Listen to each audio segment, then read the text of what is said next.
My fellow Americans, I'm speaking to you tonight from behind the resolute desk in the Oval Office. In this sacred space, I'm surrounded by portraits of extraordinary American presidents. Thomas Jefferson wrote the immortal words that guide this nation. George Washington, who showed us presidents are not kings. Abraham Lincoln, who implored us to reject malice. Franklin Roosevelt, who inspired us to reject fear. I revere this office, but I love my country more. It's been the honor of my life to serve as your president. But in the defense of democracy, which is at stake, I think is more important than any title. I draw strength and I find joy in working for the American people.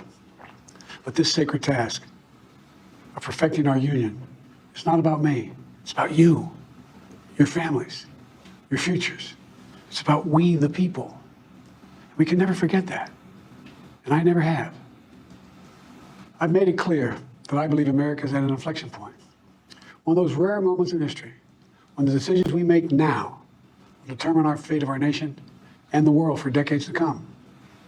America's going to have to choose between moving forward or backward, between hope and hate, between unity and division.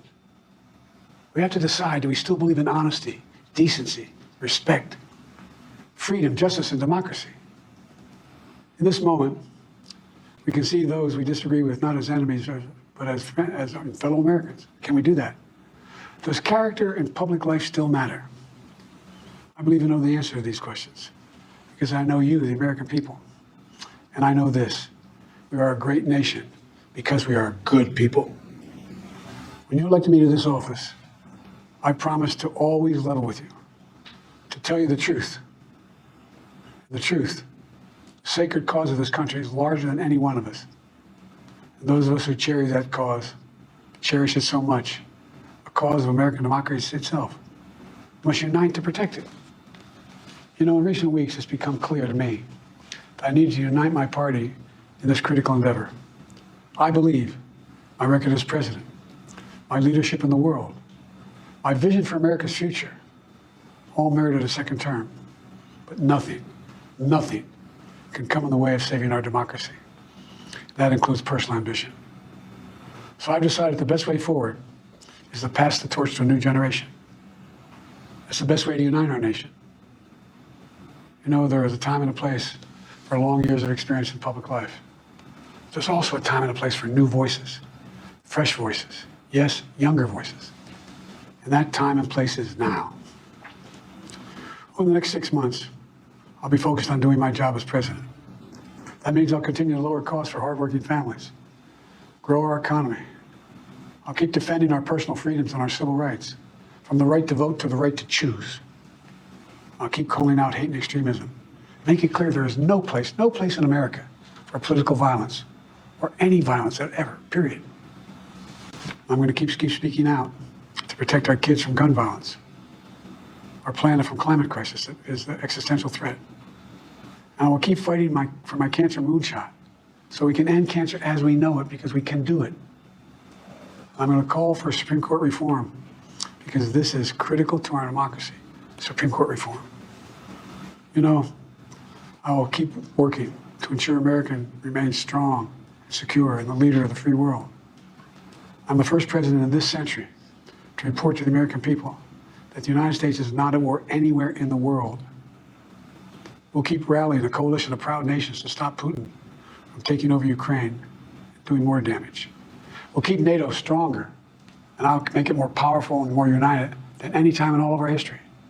I'll keep doing the same for allies in the Pacific. You know, when I came to office, the conventional wisdom was that China would inevitably surpass the United States. That's not the case anymore. And I'm going to keep working to end the war in Gaza, bring home all the hostages, and bring peace and security to the Middle East and end this war. We're also working around the clock to bring home Americans being unjustly detained all around the world. You know, we've come so far since my inauguration. On that day, I told you, as I stood in that winter, we stood in a winter of peril and a winter of possibilities. Peril and possibilities. We were in the grip of the worst pandemic in the century, the worst economic crisis since the Great Depression, the worst attack on our democracy since the Civil War. We came together as Americans. We got through it. We emerged stronger, more prosperous, and more secure. Today, we have the strongest economy in the world, creating nearly 16 million new jobs, a record. Wages are up. Inflation continues to come down. The racial wealth gap is the lowest it's been in 20 years. We're literally rebuilding our entire nation, urban, suburban, rural, and tribal communities. Manufacturing has come back to America. We're leading the world again in chips and science and innovation. We finally beat Big Pharma after all these years to lower the cost of prescription drugs for seniors. And I'm going to keep fighting to make sure we lower the cost for everyone, not just seniors. More people have health care today in America than ever before. And I signed one of the most significant laws helping millions of veterans and their families who are exposed to toxic materials. You know, most significant climate law ever in the history of the world. The first major gun safety law in 30 years. Today, the violent crime rate is at a 50-year low. We're also securing our border. Border crossings are lower today than when the previous administration left office. I've kept my commitment to appoint the first black woman to the Supreme Court of the United States of America. I also kept my commitment to have an administration that looks like America and be a president for all Americans. That's what I've done. I ran for president 4 years ago because I believed and still do that the soul of America was at stake. The very nature of who we are was at stake. And that's still the case. America's an idea. An idea stronger than any army, bigger than any ocean, more powerful than any dictator or tyrant. It's the most powerful idea in the history of the world. That idea is that we hold these truths to be self-evident. We're all created equal, endowed by our Creator with certain inalienable rights: life, liberty, pursuit of happiness. We've never fully lived up to it, to this sacred idea, but we've never walked away from it either. And I do not believe the American people will walk away from it now.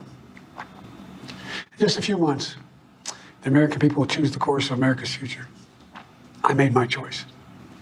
I've made my views known. I would like to thank our great Vice President Kamala Harris. She's experienced, she's tough, she's capable. She's been an incredible partner to me and a leader for our country. Now the choice is up to you, the American people. When you make that choice, remember the words of Benjamin Franklin hanging on my wall here in the Oval Office, alongside the busts of Dr. King and Rosa Parks and Cesar Chavez. When Ben Franklin was asked, as he emerged from the convention going on, whether the founders have given America a monarchy or a republic, Franklin's response was, a republic, if you can keep it. A republic, if you can keep it. Whether we keep our republic is now in your hands. My fellow Americans, it's been the privilege of my life to serve this nation for over 50 years. Nowhere else on earth could a kid with a stutter, from modest beginnings in Scranton, Pennsylvania, and Claymont, Delaware, one day sit behind the resolute desk in the Oval Office as President of the United States. But here I am. That's what's so special about America. We're a nation of promise and possibilities, of dreamers and doers, of ordinary Americans doing extraordinary things. I've given my heart and my soul to our nation, like so many others. I've been blessed a million times in return with the love and support of the American people. I hope you have some idea how grateful I am to all of you. The great thing about America is here, kings and dictators do not rule, the people do. History is in your hands. The power is in your hands. The idea of America lies in your hands. You just have to keep faith, keep the faith, and remember who we are. We're the United States of America, and there's simply nothing beyond our capacity when we do it together. So let's act together, preserve our democracy. God bless you all, and may God protect our troops.